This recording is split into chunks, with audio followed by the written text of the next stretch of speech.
Bonjour, alors avant de vous montrer cette nouvelle vidéo, je voulais vous faire un petit topo sur ce qui s'est passé, sur ce qui a changé. Donc la dernière vidéo était il y a plus ou moins 10 jours, une semaine, 2 semaines je pense, enfin je sais pas.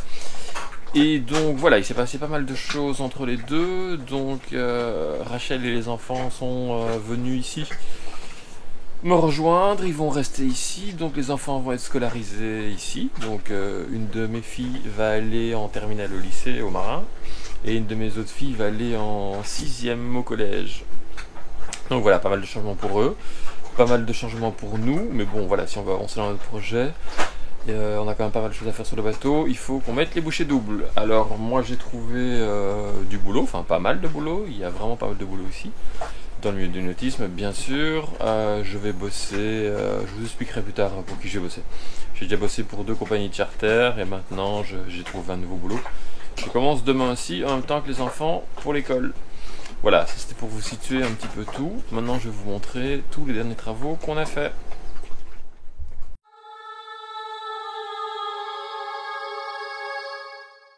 Alors, le but aujourd'hui, c'est de pouvoir être un peu autonome en électricité quand il y a des nuages et que les panneaux solaires sont recouverts.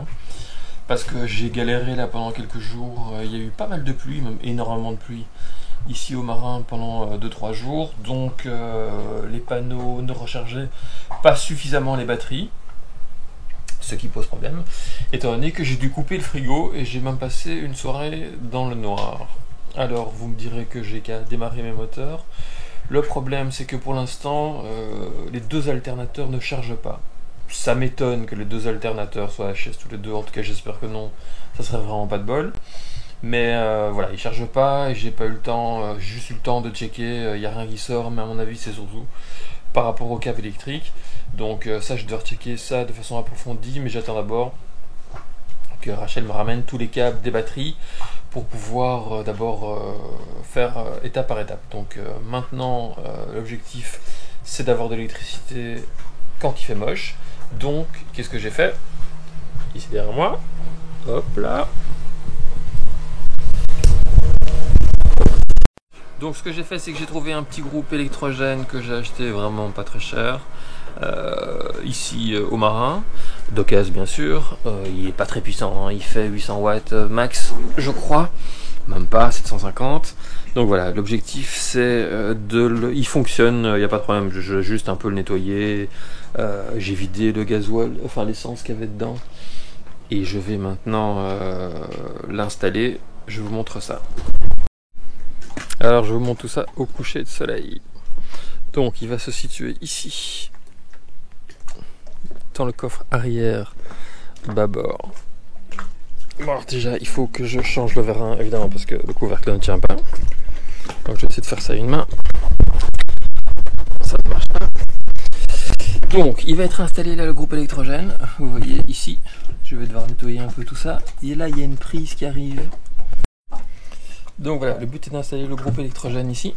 Donc là il y a une petite plateforme, il y en avait un ancien avant, je vous avais montré. Donc je vais l'installer ici, je vais essayer de garder ça ou virer ça, ça je sais pas, déjà tout nettoyé. Vous voyez, tout est bien dégueu. Et ici il y a une prise sur laquelle va le groupe électrogène, mais bon, la prise, voilà. Ça c'est clair, la prise je peux la changer. Et donc là ça va tout de suite à l'interrupteur qui est de l'autre côté. Donc vous voyez la barre, le secteur de barre, je vais pouvoir les traiter aussi. Parce que j'ai quand même pas mal de rouille. Donc ça je vais faire. Donc nettoyer les fonds de cale, passer un petit coup de Denboline, pas sûr mais pourquoi pas. Fixer tous ces tuyaux, ça c'est la barre de secours qui n'a rien à faire là comme ça. Mettre un peu bien tout ça, nettoyer, cleaner tout ça. Aller l'installer là, voir si la plateforme tient, je vais regarder ça tout de suite. Ouais, ça a l'air d'aller pour une fois. Là il y a plein de merde dans le fond. C'est quoi tous ces trucs? Ça c'est le vérin. Ici pour le pilote auto avec le vérin. Voilà, nettoyer, cleaner tout ça.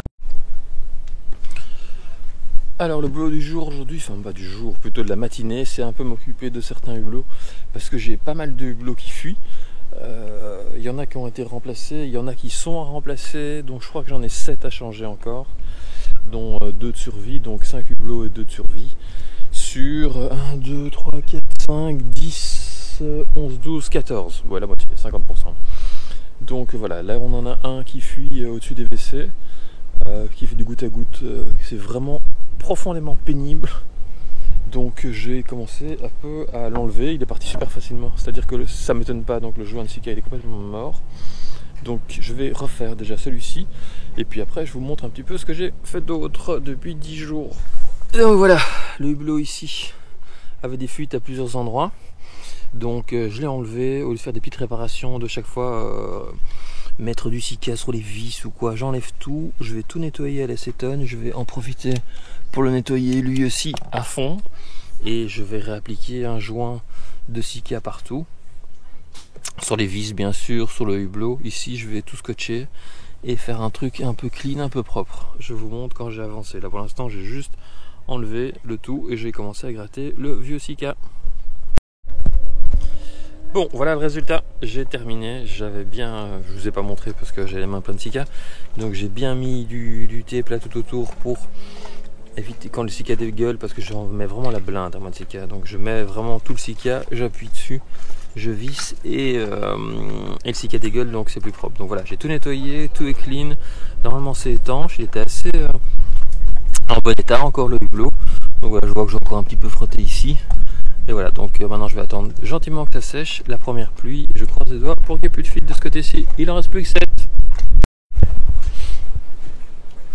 Alors autre changement aussi, c'est qu'on est passé à une deuxième annexe. Et moi j'ai changé de moteur pour mon annexe. Alors je vous explique et je vous montre ça. Donc en fait moi j'avais l'annexe avec le moteur, l'annexe Caribé avec le moteur 4 chevaux. Donc je suis passé à un moteur 10 chevaux que j'ai trouvé de case à un bon prix, un prix intéressant chez un professionnel, donc normalement il est censé être bien entretenu. Et j'ai trouvé une deuxième annexe d'occasion à 60 balles, une toute petite pour le moteur 4 chevaux, comme ça Rachel est indépendante pour aller conduire les enfants à l'école, les chercher, et moi je suis indépendant pour pouvoir bosser de mon côté, étant donné que je bosse de l'autre côté de la marina. À Artimer, c'est plus facile, donc voilà, je vous montre. Donc voilà la petite annexe avec le moteur 4 chevaux, avec un bête plancher, il manque les lattes, mais bon ça c'est pas très grave, de toute façon ça casse tout le temps, donc je en ferai refaire, mais voilà, au moins ça fonctionne pas mal. Et moi de l'autre côté, c'est le moteur Honda 10 chevaux.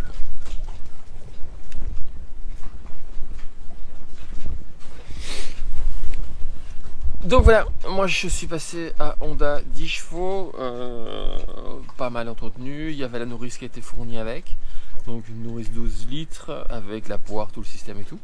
Donc voilà, moi je peux vraiment aller beaucoup plus vite, et surtout ce moteur me permet de déjauger, c'est-à-dire que l'annexe flotte légèrement au-dessus de l'eau pour aller plus vite, là ça consomme moins et tout.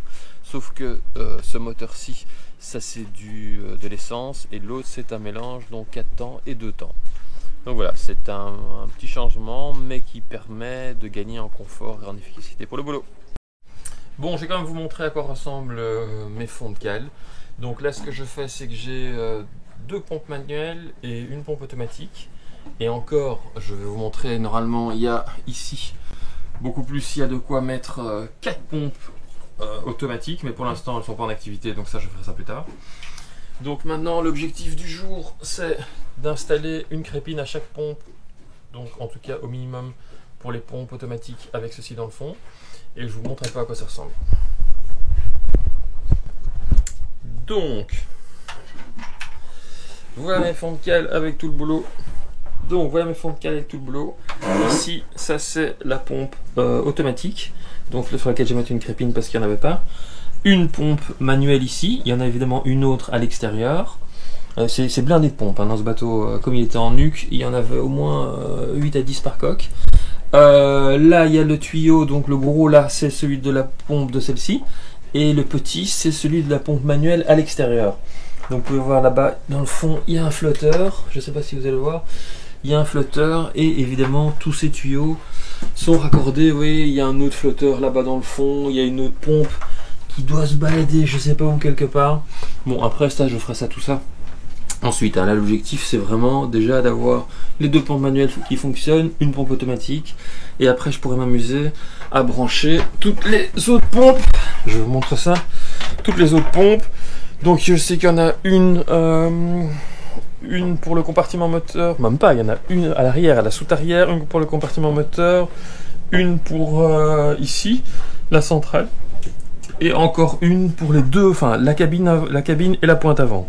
Donc ça x2, ça fait, je crois que ça fait 10 pompes automatiques et 4 pompes manuelles.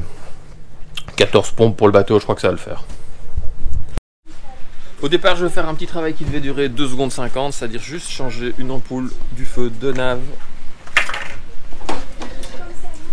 Le feu de nav, il est là. Évidemment, il est destroy, il a été collé au Sika. Je vous montre devant à quoi ça ressemble. Et il pleut.